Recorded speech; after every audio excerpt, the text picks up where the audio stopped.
Vamos a dar una pequeña explicación por qué el foro de la educación en la profesión del derecho. Primero, como sabemos todos, tan solo hace 50, 60 años saber leer, escribir, expresarse con cierta precisión, realizar operaciones aritméticas sobre un papel o conocer o manejar algunos procedimientos de cultura científica, literaria o artística era patrimonio o privilegio de ciertos grupos sociales en nuestro territorio. O sea, no eran todas las personas que tenían el acceso a la educación en Colombia. Pero también no se puede olvidar que no contar con este bagaje, o sea, no contar con la educación, no contar con ciertas precisiones en realizar esas apreciaciones matemáticas o escribir o leer, no era necesario para desenvolverse en la sociedad colombiana. Por ello, Colombia en el tema de educación ha venido investigando y ha venido realizando grandes esfuerzos también en Latinoamérica con la intención de poder hacer un trabajo más profundo y que su población también tenga el acceso a la educación como lo garantiza la Constitución política. Por eso, en el marco del tema del día de hoy, queremos presentar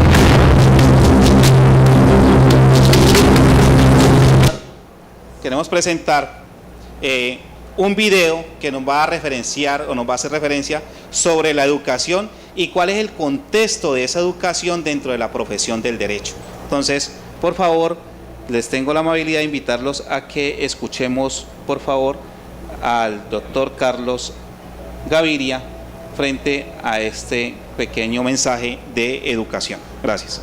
Aquí hemos hablado mucho en la Escuela de Maestros de la educación para la incertidumbre, poco pensando en la educación del siglo XXI y de todo lo que has planteado de educar para la democracia. ¿Qué papel jugarían allí en una sociedad tan competitiva como en la que estamos, brutal, deshumanizante, donde la competencia es sacar a codo al compañero? ¿Qué papel juegan las humanidades, las artes, la literatura, la historia? Magnífica pregunta.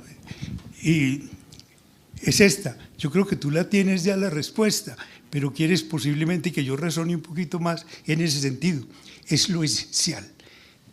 Por ejemplo, cuando yo decía ahora que temía mucho que en una sociedad que, como subraya Michael Sandel, no simplemente vive bajo un modelo económico de mercado, sino que es una sociedad de mercado, entonces las cosas se desvirtúan de tal naturaleza que la universidad empieza a pensar sus programas en función de esto. Somos signatarios de varios tratados de libre comercio. ¿Qué es lo que necesitamos? Buenos administradores, buenos economistas, buenos ingenieros. Y pregunta uno, ¿y se necesitarán filósofos? ¿Para qué filósofos? ¿Y si se necesitarán lingüistas?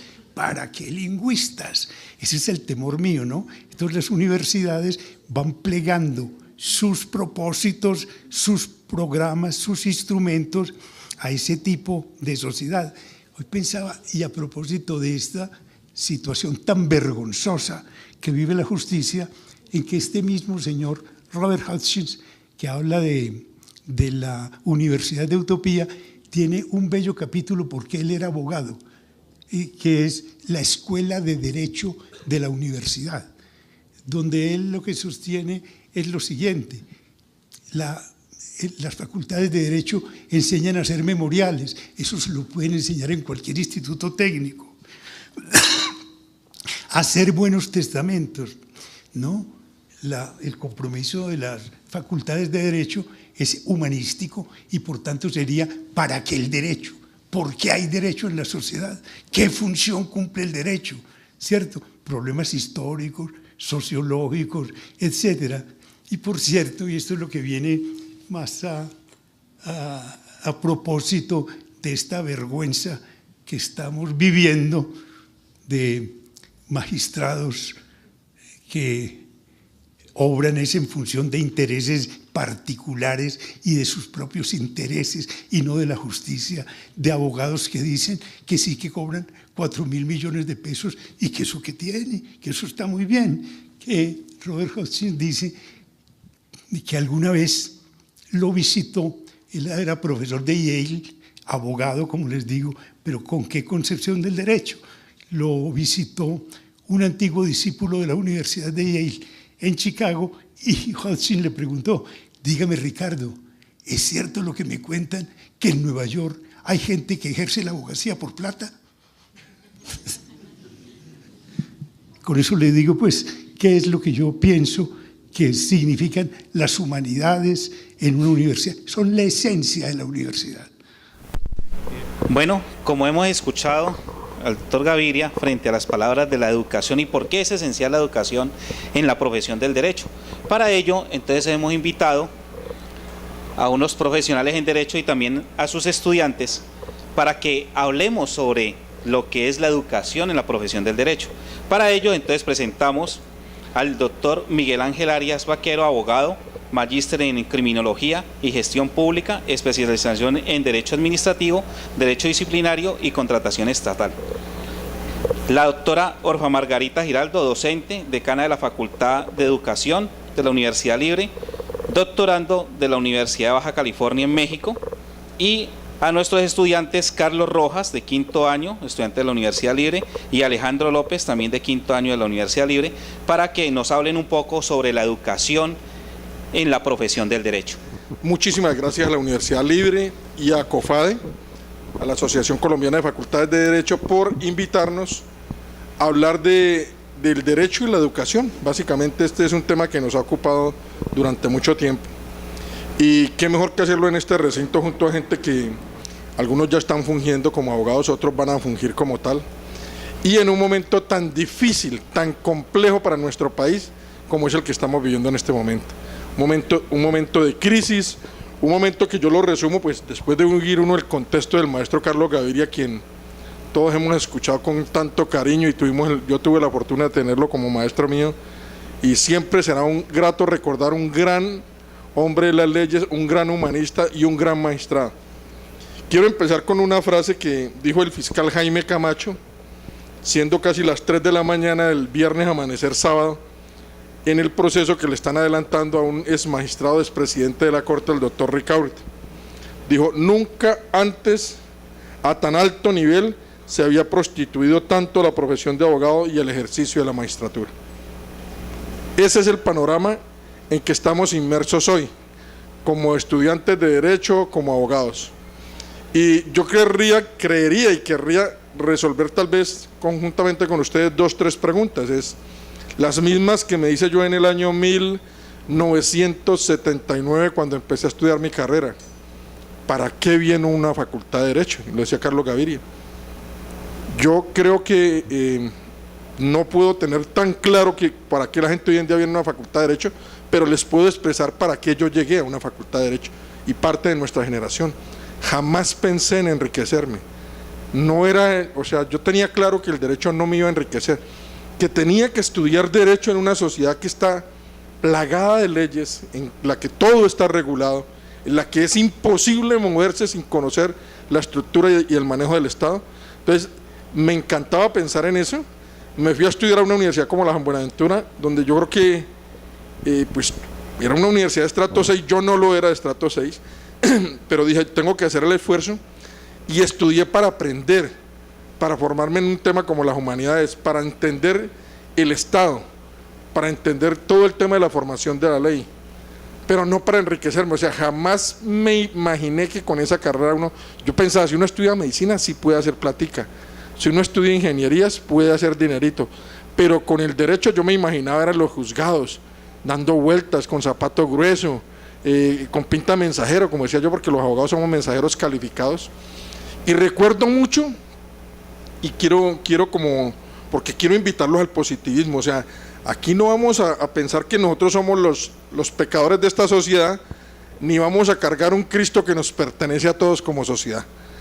Entonces yo, cuando estudié, dije, y me tocó el primer caso de consultorio jurídico, por allá como en 6º semestre, recuerdo, una anécdota, y es que me tocó un tema de un chico que se había hurtado un cable.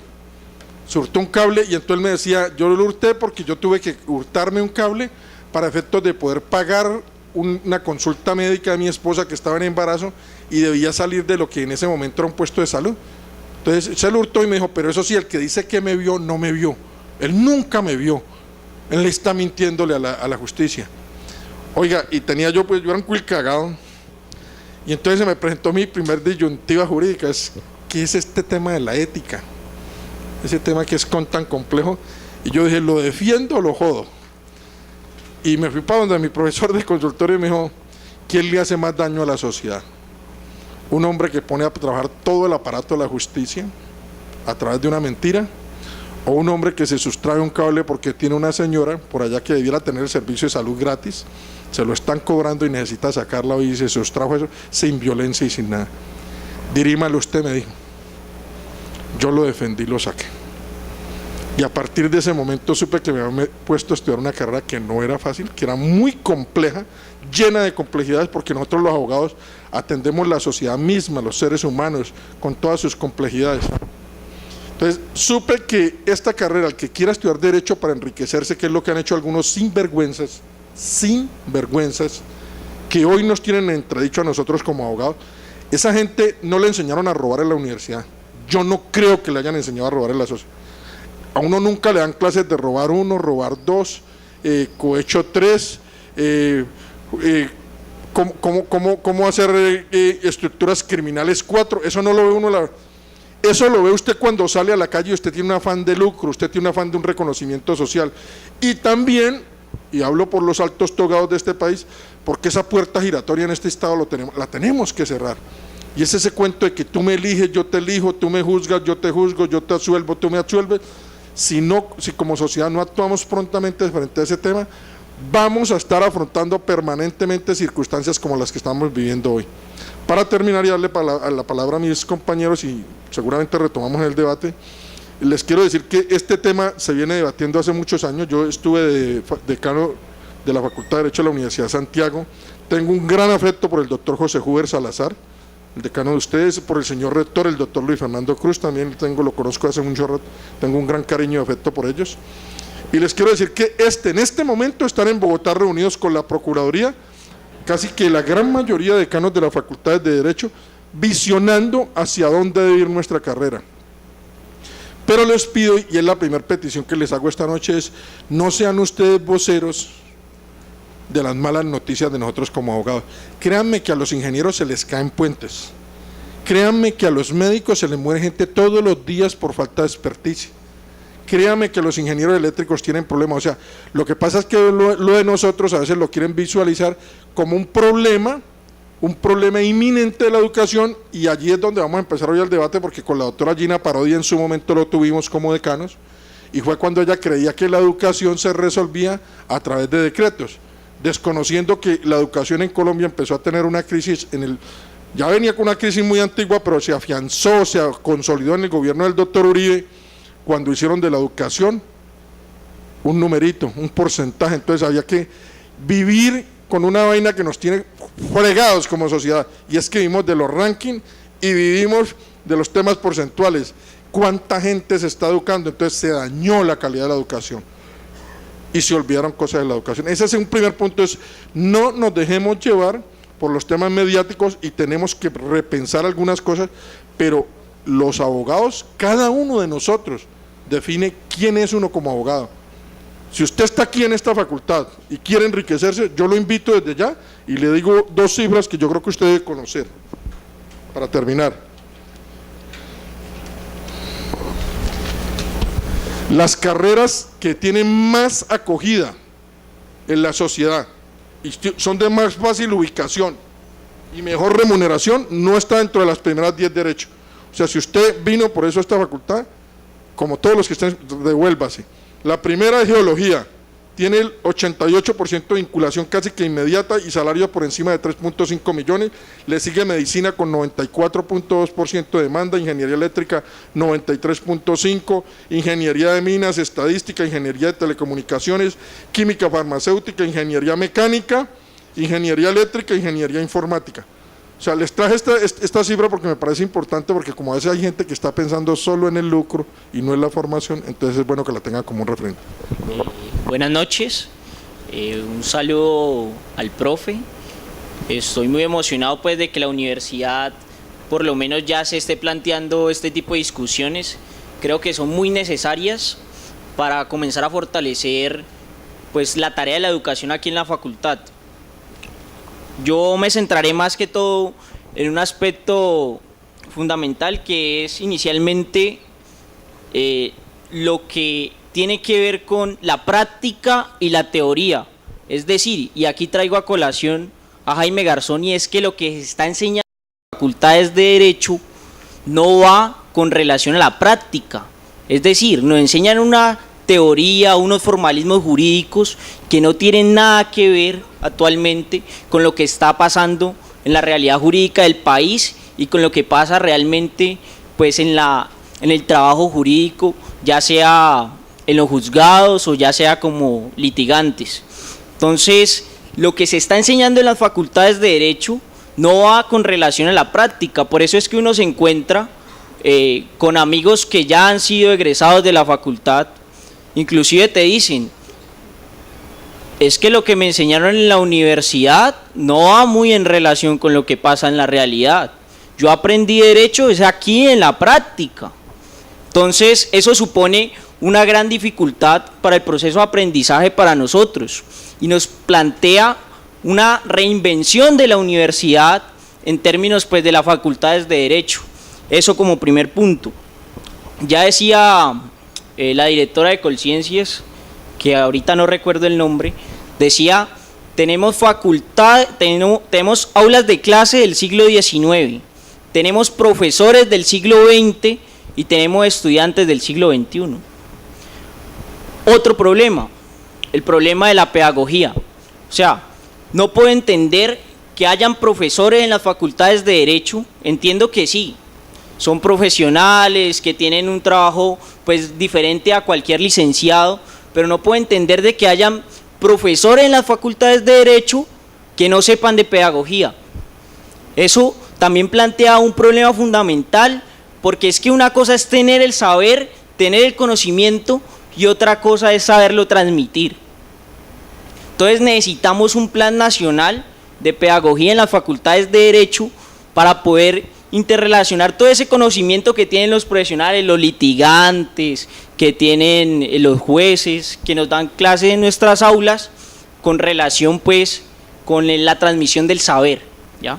Porque tenemos profesores que en el ámbito profesional son muy importantes, que tienen un trasegar muy importante académico además, pero que a la hora de la transmisión del saber con nosotros no nos sentimos en consonancia con ellos. Entonces es muy importante un plan nacional de pedagogía en las facultades de Derecho. Claro que es un problema también a nivel nacional. Uno no entiende cómo profesores que vayan a dar clases no sepan quién es Paulo Freire, por ejemplo, o Jean Piaget, o Montessori. Entonces eso es otro problema. Y por último, etizar la profesión del derecho. Actualmente vivimos pues un panorama negro con relación pues a lo que está pasando ahorita con la justicia, y es porque en las universidades tampoco nos están enseñando un ámbito humano que tiene que ver también con el ámbito pedagógico.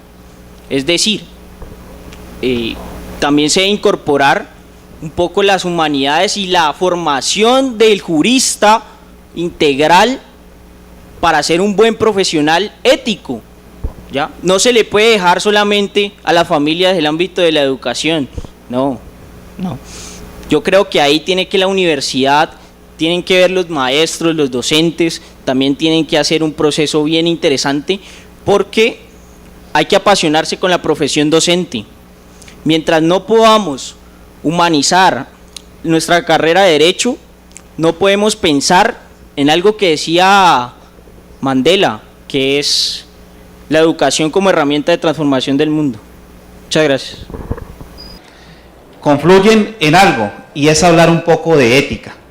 Pretendemos ahora que nuestros otros dos compañeros, la doctora Orfa y nuestro compañero Carlos, también nos hable entonces un poco más de esa ética y por qué la ética es fundamental en la educación. Aunque conocemos y tenemos en cuenta lo que nos dice el doctor Arias frente a que a la educación en el derecho es fundamental para conocer las normas y también para poder tener un desenvolvimiento o desarrollarse en sociedad. Nos queda claro, frente al compañero Alejandro, que hay que fortalecer la educación en las facultades de Derecho y hay que también establecer un plan nacional de pedagogía con la intención de poder transmitir mejor ese conocimiento. Pretendemos entonces que nuestros compañeros a esas preguntas, esas incógnitas que nos han planteado tanto el doctor Arias como el compañero Alejandro, también nos manifiesten cuál va a ser su posición frente a estos temas. Muchas gracias.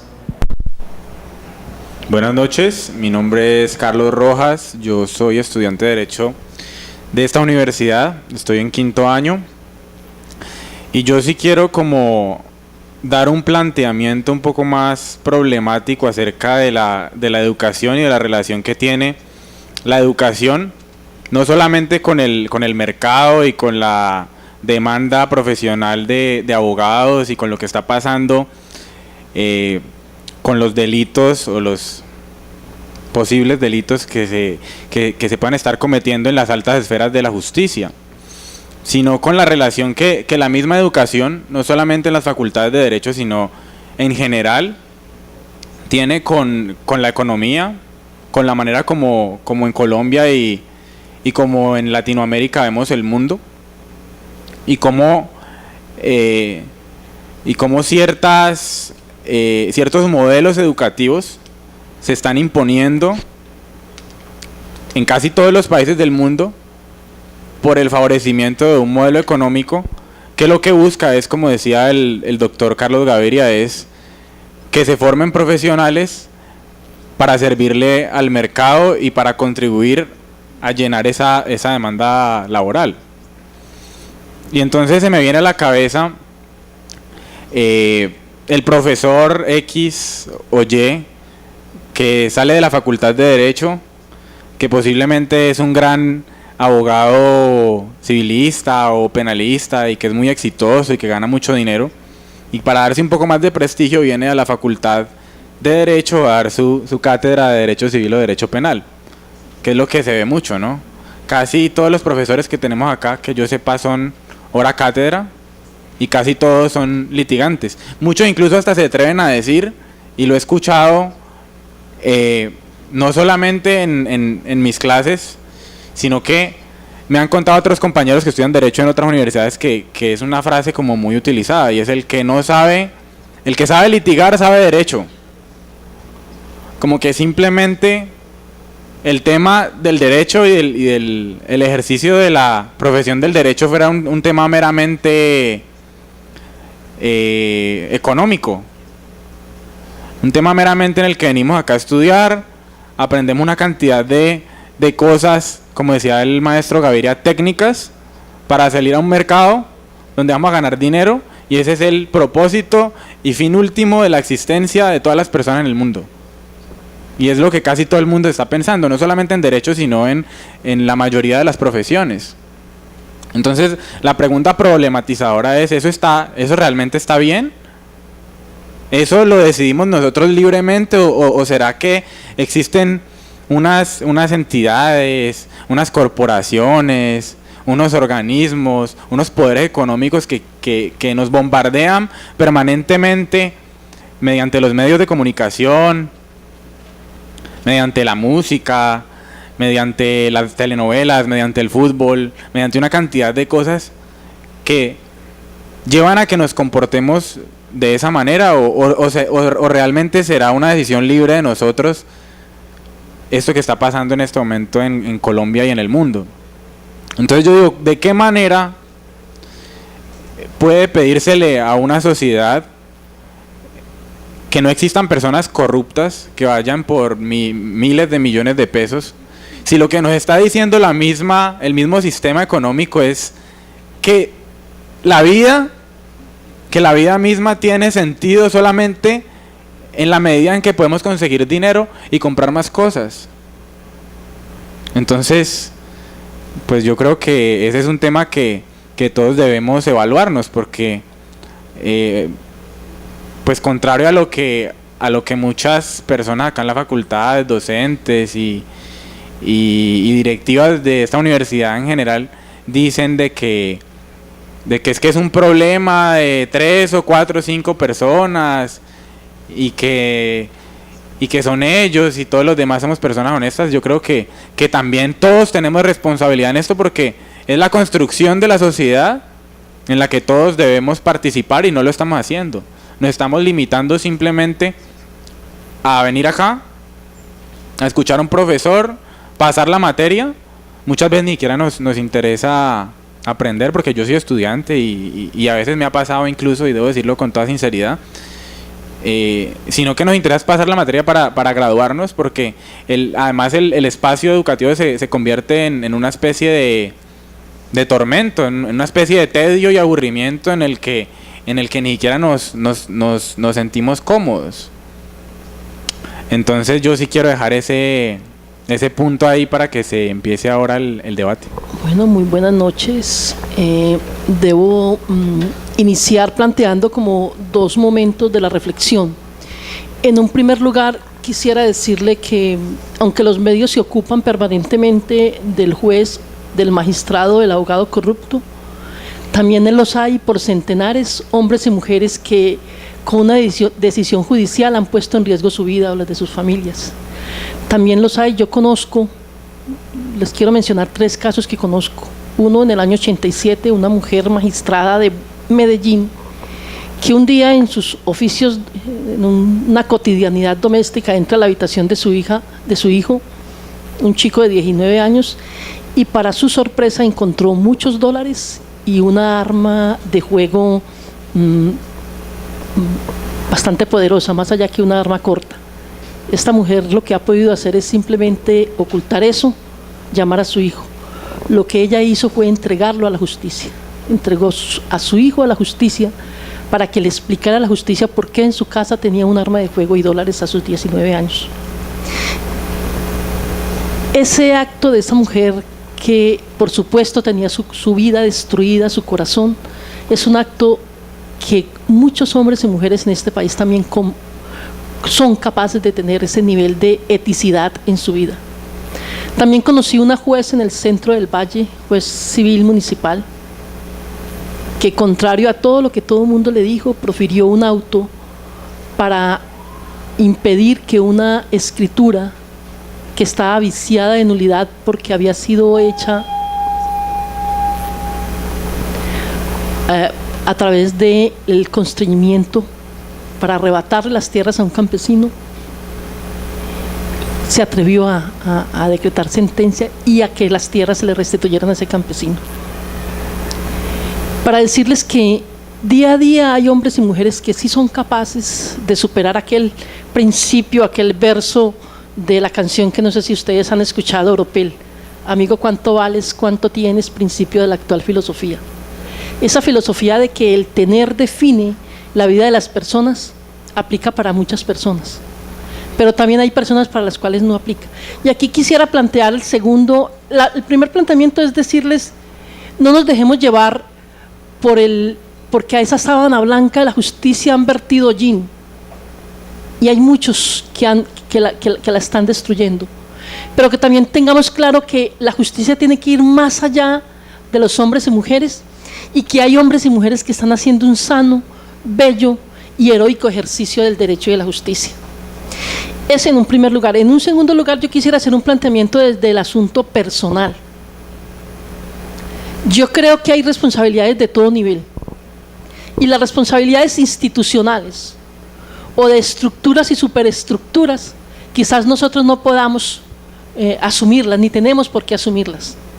Un Estado que ha definido un sistema de pesos y contrapesos que termina no siendo pesos y contrapesos, un sistema en el cual hay una codependencia en los distintos órganos que debieran ser de control y terminan siendo de codependencia, genera, por supuesto, que esa filosofía del todo vale y yo tengo un precio, se empodera, pero que también, digamos, tenemos que ser capaces. Yo a veces pienso que o realmente se genera un verdadero movimiento de base, movimiento social de base, capaz de obligar a transformaciones profundas, o simplemente seguiremos en un estado de deterioro donde uno quisiera, si ustedes escucharon al maestro Gaviria decir lo horrorizado que estaba. Yo recuerdo una línea de un poema que dice: siquiera se murieron mis abuelos para no ver tanta maldad. O sea, a él no le tocó esto de ahora, ¿cómo estaría de horrorizado? Seguramente habría muerto de pena moral. Porque cada vez se ahonda más el problema y el deterioro. Y yo a veces me pregunto, mis estudiantes de primer año me padecen todo el año con esa reiterada crítica de que las cosas están mal. De que nosotros, y ese quisiera hacer el segundo planteamiento, nosotros como docentes, ¿qué tipo de espacio de aprendizaje creamos para nuestros estudiantes? Si somos el tipo de docente ingenuo que cree que su tarea es reproducir la teoría del autor tal, que simula que todo está bien, o somos el tipo de profesor que creamos un ambiente crítico, que ayudamos a que entre profesor y estudiante construyamos un diálogo que devele mentiras y engaños. Yo acabo de llegar de uno de mis cursos doctorales en México, donde uno de los módulos era Derecho Electoral, y al final me le acerqué al doctor y le dije: estoy profundamente decepcionada con usted. Se sorprendió. Le dije: porque no es posible que en un curso doctoral de Derecho usted plantee el tema de Derecho Electoral dentro del marco de la democracia y no la cuestione. No es posible que hoy en una clase de Derecho Administrativo o de Ciencia Política no se cuestione la democracia. ¿Cuál democracia? Aquella de que los barcos en ultramar llevan niños e indocumentados a que trabajen en masa para luego vender con todos los tratados transnacionales llamados de libre comercio, mercancías fruto de la ignominia de niños y de personas en estado, como diría, me olvidé, los humillados de todos los tiempos. No, bueno, ahora me acordaré y les diré el autor, Frantz Fanon, donde los humillados de todos los tiempos son llevados a barcos. Y decía: ¿cuál derecho laboral si alguien se enferma y no se alivia al mar? Entonces no es posible que hoy pensemos que la soberanía la tengamos que enseñar como dicen los libros, cuando organismos multilaterales vienen a los países latinoamericanos a decirles qué tienen que hacer. Entonces, un primer punto que yo quisiera dejar en el escenario dentro de la responsabilidad de una facultad de Derecho es crear escenarios donde seamos capaces de un pensar crítico, capaces de romper con lo que se considera normal y encontrar que hay muchas cosas que no están andando bien. Yo a mis estudiantes les digo desde el primer día de clase: no hay un momento más maravilloso para los estudiantes de Derecho y para los abogados que quieran serlo de verdad. ¿Cómo no va a ser maravilloso una época en la cual la impunidad supera el 90% en algunas ramas del derecho? ¿Cómo no va a ser maravilloso cuando tenemos la crisis del derecho? Si somos simples técnicos del código, seremos simplemente un número más, que a lo mejor detrás de un político tendremos un puesto, o a lo mejor nos ganemos una convocatoria. Pero si somos capaces de ser abogados diferentes, con una capacidad crítica del derecho, con una capacidad crítica de la sociedad, estaremos llamados a refundar el derecho. Porque ya no aguantan, el Evangelio hay un texto que dice que cuando un traje de paño viejo se remienda con pedazos de paño nuevo, el peso del paño nuevo termina por rasgar el paño viejo. Eso pasa con el derecho, con la justicia como está concebida hoy, con nuestra sociedad. Un modelo económico que, por fortuna, hace poco leí una carta de Leonardo Boff que dice que al sistema capitalista lo va a destruir la tierra. Porque alguien le preguntó a Rodolfo Ginás que si él creía que el hombre iba a destruir el planeta, y él con cara de burla le dijo: no, el hombre se va a destruir en el planeta y el planeta se reinventará. Tal como está el modelo económico, ha hecho de nosotros monstruos para nosotros mismos, lobos para el hombre, diría Hobbes. Pero ¿somos nosotros capaces de actos tan nobles como la solidaridad? No sé si ustedes han visto algo, los invito a que vean en YouTube cualquier conferencia de Fernando Vallejo. es depredador en el sentido de desesperanza. Y hoy me leí un artículo que dijo, cuando vi cómo los jóvenes se comportaron ante la tragedia del terremoto de la semana pasada en México, ha comenzado en mí a nacer la esperanza de la humanidad. Entonces yo quiero decirles que la crisis del derecho es real, que la crisis de la justicia es real, pero que estamos aquí ustedes y nosotros para construir nuevas historias. Ya creo que nos han dejado claro frente a la educación en el derecho y qué es lo que esperamos. Ahora queremos escuchar de parte de los estudiantes y de nuestro público, si tienen alguna pregunta, por favor, para que levanten la mano y le hagamos llegar el micrófono.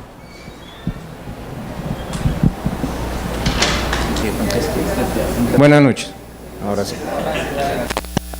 Ahora sí. Menos mal que no somos muchos. Hemos hablado, o mejor dicho, ustedes han hablado respecto a la influencia que tiene la educación en la carrera como tal. En este caso, yo soy un estudiante de Derecho y me interesa mucho la parte de la formación, de la educación, todo este debate que estamos viendo esta noche, pero hay un tema que de pronto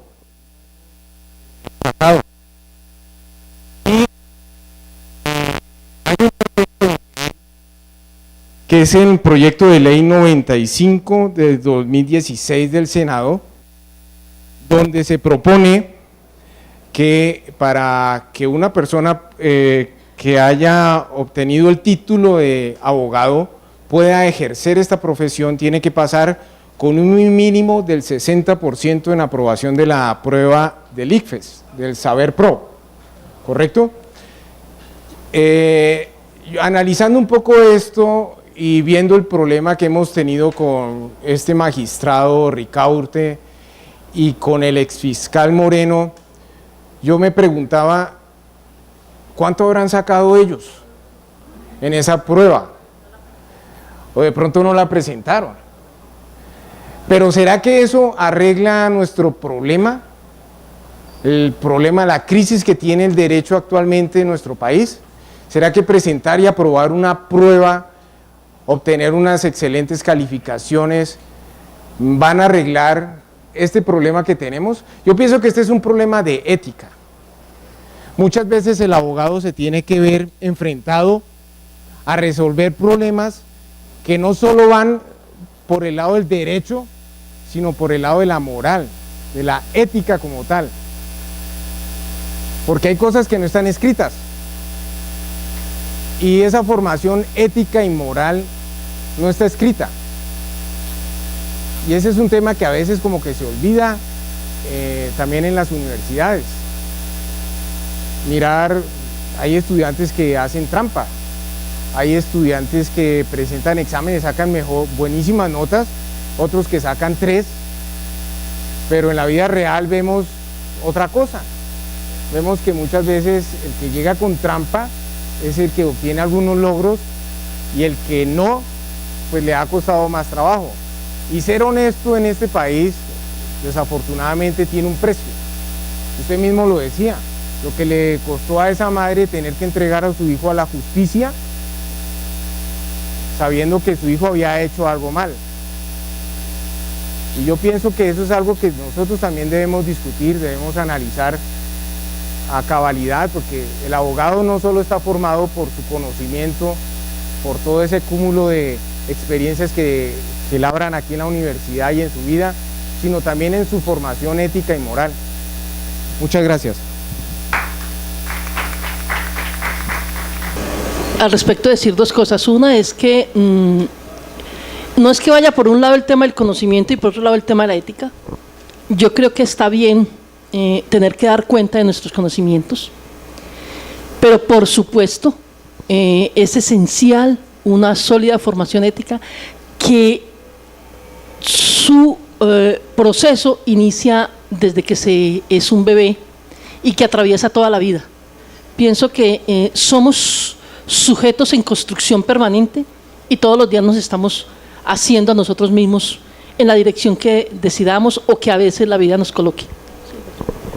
Yo tengo dos preguntas para los panelistas, pero antes quisiera también hacer una disertación. Yo difiero de que el conocimiento es importante, primero que todo. Anteriormente, nuestros abuelos o tatarabuelos no tenían tanto intelecto, no tenían tanto conocimiento, pero tenían unos principios, unos valores y una ética. Yo me acuerdo de mi padre, en que paz descanse, que decía: la palabra empeñada vale oro.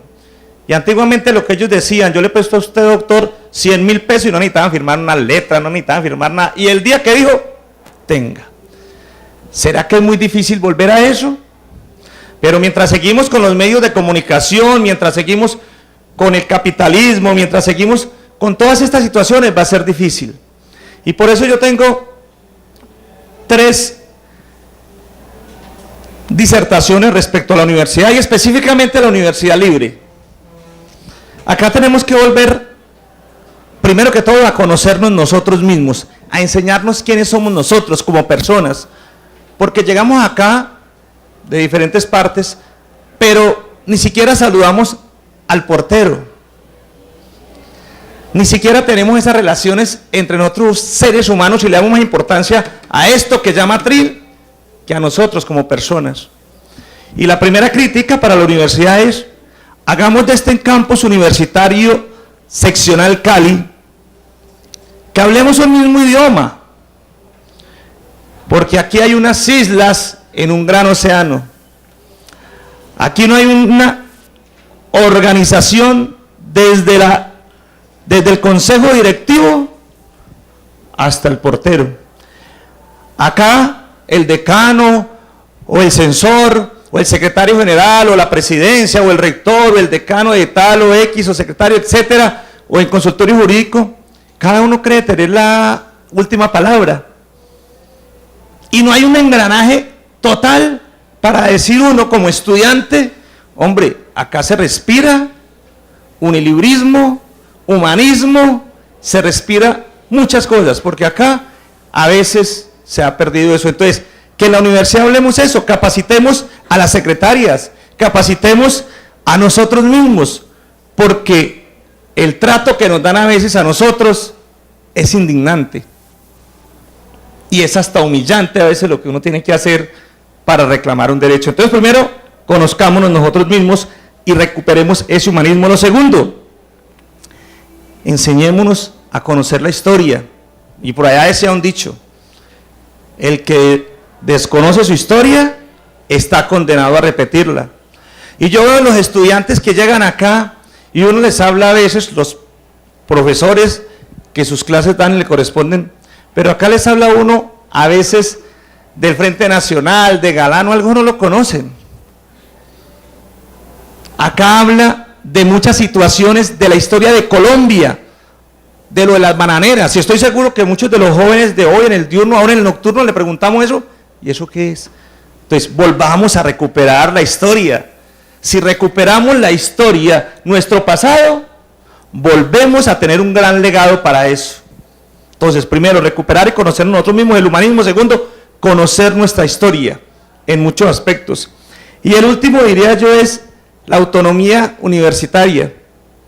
No sé si es en la Harvard o en otra universidad internacional, donde hay una asignatura que llama la asignatura de la felicidad. Y le enseñan allá primero a conocerse y a que usted sea feliz.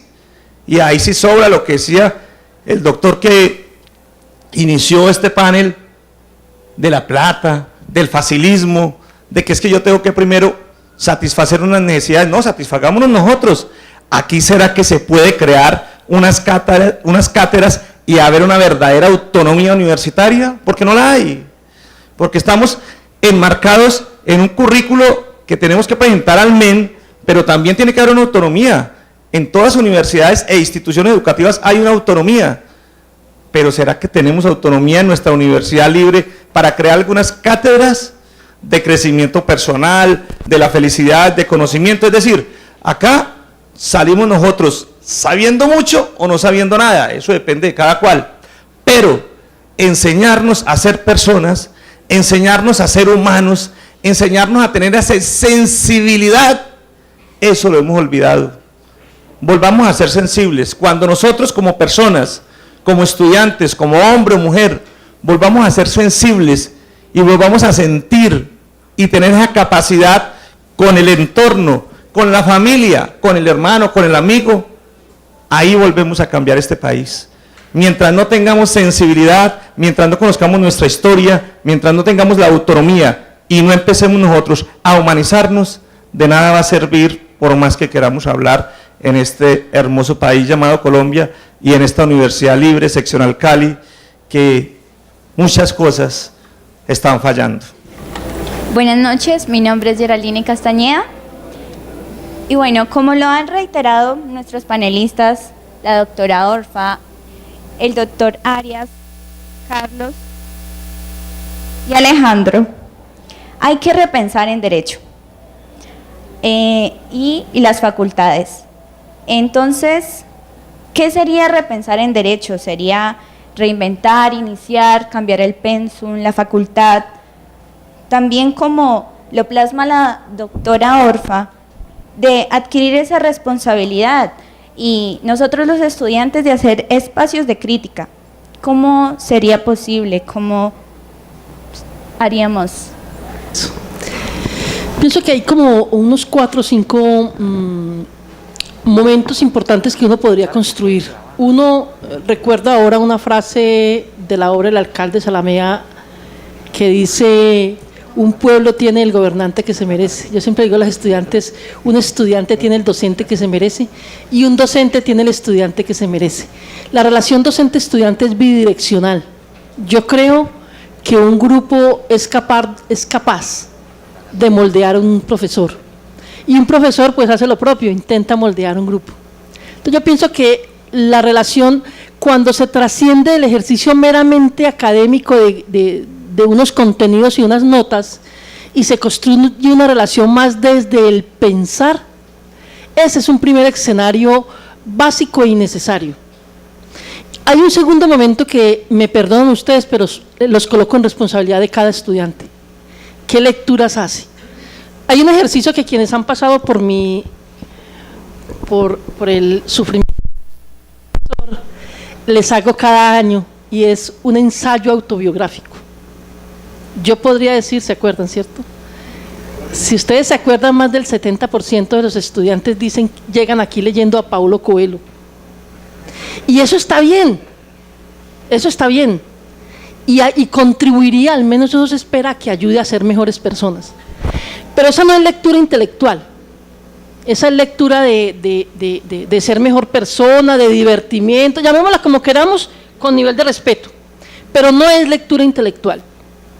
Entonces, ustedes están obligados, hoy por fortuna no les tocó lo que me tocó a mí cuando estaba en formación hace 20, 30 años, y era solamente si tenía para sacar una fotocopia, o si el profesor hacía con mimeógrafo, que yo no sé si ustedes saben qué es eso, en morado, unos textos. Yo, quizás una de las razones por las cuales hoy en día invierto un poquito menos de lo que me gano en libros, es porque de niña siempre soñé con tener libros, pero mi papá no tenía para comprarme libros, ni en la escuela donde yo estudié había biblioteca. Pero hoy no pasa eso. Hoy ustedes ingresan un tema a Google y en 10 segundos les manda 1 millón de entradas posibles. Entonces, mejorar el nivel de las lecturas que ustedes hacen es un segundo escenario que lo pueden extender lo que quieran, 10 minutos, 1 hora, 10 horas, yo qué sé. Pero si ustedes como estudiantes saben cuál es el tema, hacen lecturas de calidad, y cuando uno hace lecturas de calidad está en capacidad de hacer preguntas de calidad, y el profesor se pone a tono con sus estudiantes o se marea. La palabra técnica correcta es se mama, mejor se va. Entonces hay un proceso. ¿Qué hace un profesor que acepte el reto de un grupo de estudiantes que le hagan preguntas de calidad? Pues ponerse a leer y avanza. O decide que eso es terrible y se va. O sea, esto de una mejor universidad, querido amigo y compañero, lo hacemos todos. Y un tercer escenario muy importante, y yo se los digo todo el tiempo, hay que escribir. Cuando usted lee es un aprendiente pasivo. está aprendiendo de afuera hacia adentro y tu esfuerzo es mínimo. Pero cuando tú escribes, eres un aprendiente activo, porque tienes que elaborar el conocimiento y habérselas con tu capacidad de volverlo texto. Y no hay un ejercicio más poderoso de aprendizaje y de construcción de pensamiento que escribir. Entonces no es posible que uno les pida a ustedes un ensayo y que si lo somete a Turnitin, que es un programa para evidenciar el plagio, uno llore porque eso es una tortura, revisar un ensayo de 30 páginas, de las cuales ni el 5% es de ustedes. Y el cuarto escenario que les propongo es espacios como este, que se los creen ustedes, los propongan ustedes, los participen ustedes, pero espacios como este son tan fructíferos como maduros ustedes estén en la lectura y en unas clases más dinámicas. Espero con eso haber contestado algo.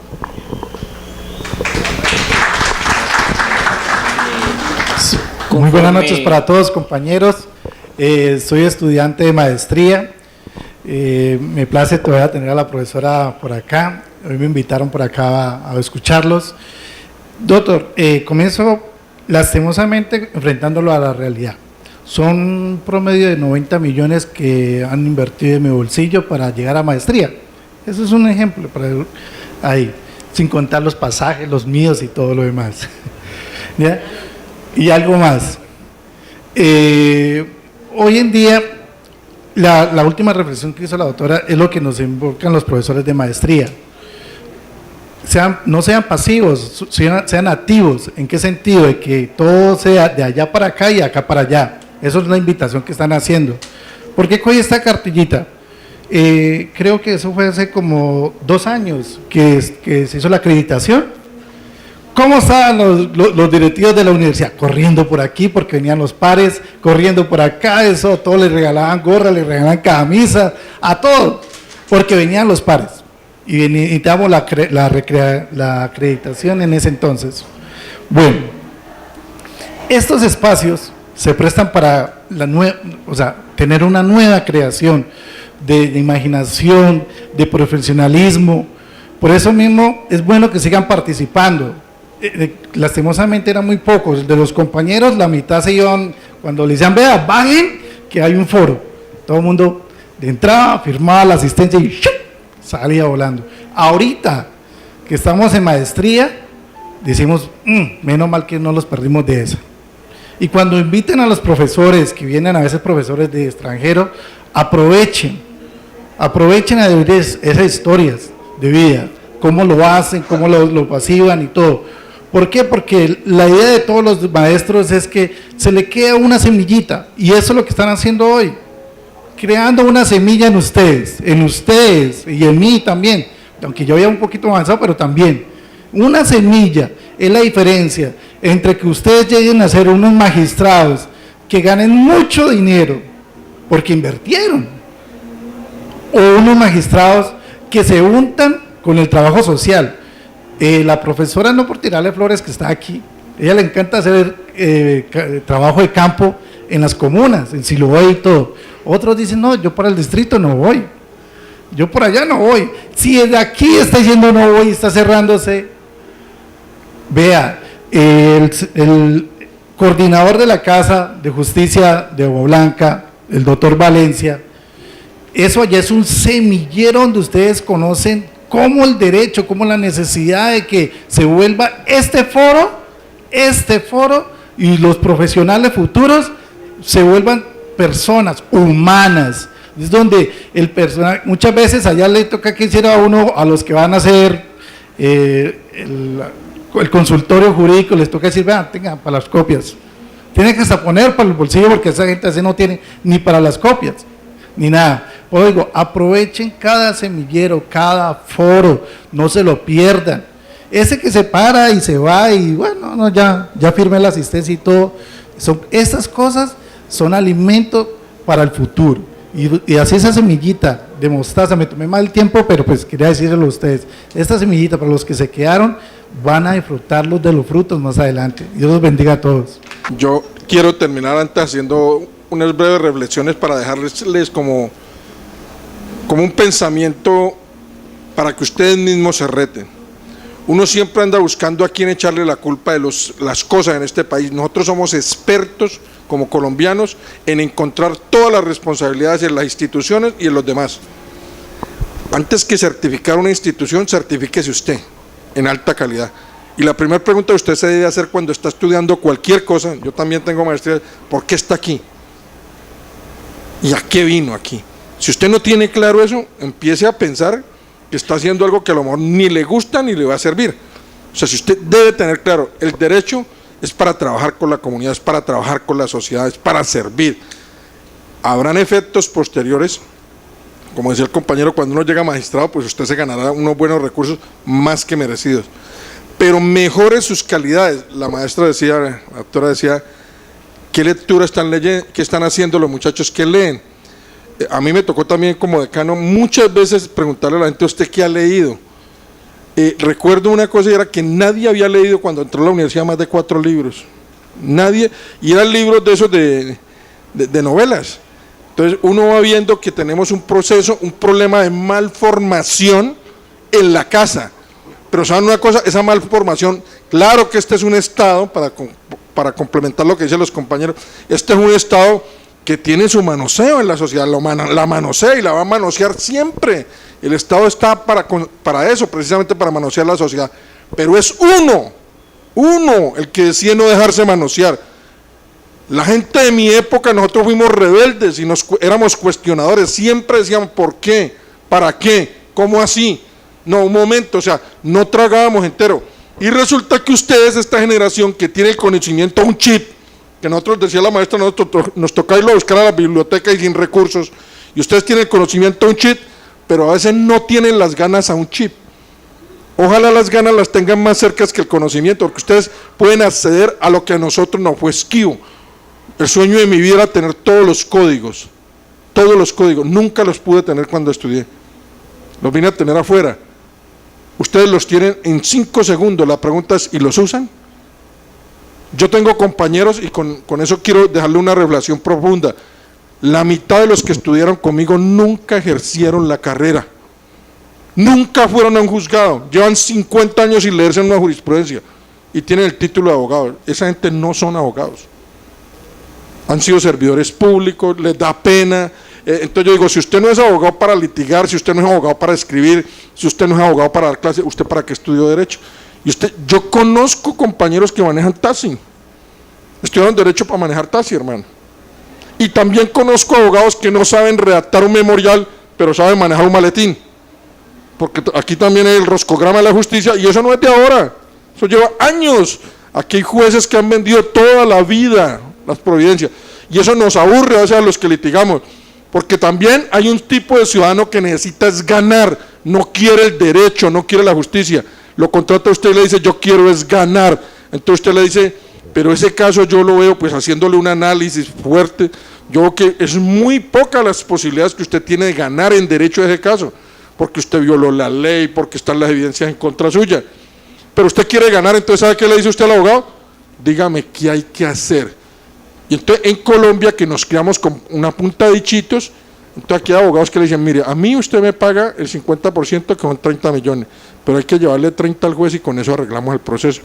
Y al otro lado tenés un abogado ético que está haciendo bien las cosas y que va a perder un negocio, lo va a perder y va a tener muchas dificultades para explicarle a su cliente que yo no perdí porque yo no sea buen abogado, que yo no perdí porque yo no haya estudiado, que yo no perdí porque yo no haya ido a la facultad, sino que yo perdí porque hay un estado de cosas en la sociedad que todos nosotros la hemos permitido, porque nos da miedo denunciar, porque nos da miedo exaltar a la gente que hace bien las cosas, elogiarlas. Luis Carlos Galán decía, alguien tiene que atreverse en este país, tenemos que atrevernos, tenemos que vencer el miedo, porque si no esta sociedad siempre la van a manejar los mismos y van a hacer lo mismo. Sean contestatarios, ese es un derecho que nos asiste a nosotros. Yo digo, si usted no es rebelde cuando estudia, entonces no crea que lo va a hacer de viejito, ya cuando lo va a hacer, hágalo de estudiante. Y uno, al primero que tiene uno que derrotar, yo voy a decir algo, de pronto la maestra no lo va a compartir, al primero que hay que derrotar es al maestro.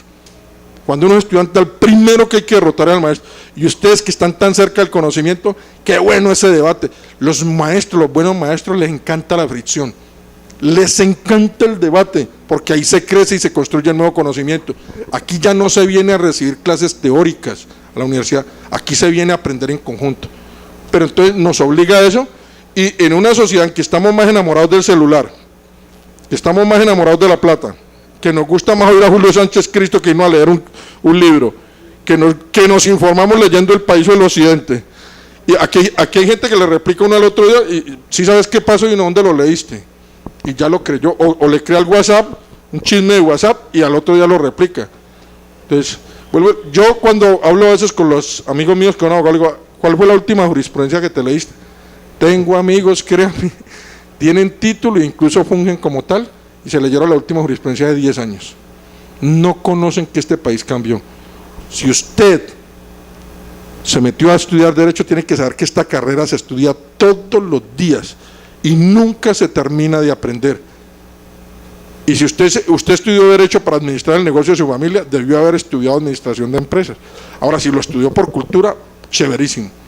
Pero a mí me parece, yo creo que, vuelvo y le digo, uno puede hacer un análisis de todo el tema del Estado, y claro, el Estado, siempre lo ha hecho, el Estado ha estado al servicio de los poderosos. Este país lo maneja la economía, no lo maneja el derecho, ni lo maneja la política. Los políticos son títeres de los escenarios económicos. Pero, y termino con eso, si nosotros no somos autocríticos, si nosotros no ponemos una reflexión más alta, y sobre todo si nosotros no decidimos elegir mejores personas para todo, porque es que los gobiernos no se montaron solos, sino que lo elegimos nosotros, va a ser muy complicado. Quiero terminar dándole nuevamente las gracias, me fascinó compartir el escenario con muchachos tan pilos como ellos, bacanísimo, con la maestra también, que tengo el gusto aquí de conocerla, y de verdad que invito a la universidad que haga esto, si lo hace la universidad bien, si no, lo que dijo la maestra, propónganlo ustedes. En los escenarios, en las universidades que no se debate, que no se critica, son muy sospechosas, porque nosotros no somos monjas para cantar en coro, solo en los conventos allá hay un animismo, y cuando usted llega a una mesa y todo el mundo está de acuerdo, párese, ahí hay un complot, hay que salir, se vuelve demasiado sospechoso. Vamos a ir para final. Vamos a darle la palabra a los compañeros Alejandro y a Carlos para que también nos den su reflexión. Doctora. No, sí, referente a la pregunta que hacía ahora la compañera sobre qué era eso de repensarse el derecho. Yo retomo nuevamente las palabras del maestro Gaviria. Me parece pues que es el ejemplo de ética por excelencia en el ejercicio del derecho en Colombia, y pues creo que es bastante necesario volverlo a recordar. En esa conferencia, que entre otras cosas se la recomiendo, dura 1 hora y 23 minutos, fue la última conferencia que él dio, como 5 o 6 días después falleció, por un problema respiratorio. Ustedes lo ven que él está ahí muy agitado, él acostumbraba a pararse y a caminar mientras daba las conferencias, pero ahí tuvo que hacerlo sentado. Él fue mucho más allá del tema de la educación en las facultades de Derecho, y se pensaba era cuál es la educación que conviene a la sociedad civil, y cuál es la educación que le conviene a este sistema que presume ser democrático, que se presume de democrático. Entonces él decía que el sujeto por excelencia de la democracia, el sujeto principal es el pueblo, y el pueblo libremente asiste a las urnas para tomar una decisión y elegir un candidato, pero para poder tomar esa decisión y para poder saber qué es lo que le conviene como ciudadano, pues debe estar bien formado políticamente hablando, debe ser un ciudadano integral que entienda de economía, o que tenga mínimos conocimientos de economía, de política, de derecho, que sepa mínimamente para qué sirve la Corte Constitucional, que sepa mínimamente qué es el Fondo Monetario Internacional, que sepa mínimamente cómo se distribuye un presupuesto en Colombia, cosas muy, muy básicas. Y resulta que acá en la Facultad de Derecho, que se supone que tenemos que saber también de Derecho Constitucional, pues no se forman, yo he visto que no se forman ciudadanos. Y la mayor parte de los estudiantes de Derecho dicen que no les gusta la política. Una cosa que a mí me parece pues terrible. Me acuerdo una vez acá en la universidad, cuando yo estaba en primer año, citaron un foro sobre la destitución del alcalde de Bogotá, en ese entonces Gustavo Petro, por el procurador. Entonces trajeron a 2 abogados y la idea del debate era decir si estaba bien o no que a Gustavo Petro lo hubieran destituido, pero solamente iban a tocar, iban a manejar el tema desde el punto jurídico. Y entonces siempre se hacía énfasis en los organizadores del evento, que entre otras cosas son estudiantes ya egresados que ahora están trabajando con Clementina Vélez. Decían que, hay que decirlo, decían que solamente se iba a tocar el tema jurídico porque no iban a considerar nada más. Yo decía, pero qué tipo tan ingenuo, o sea, pensar que la política y el derecho no tienen nada que ver y que todas las decisiones de los magistrados y de las altas esferas del poder pues simplemente responden a ojalá fuera así, ¿no?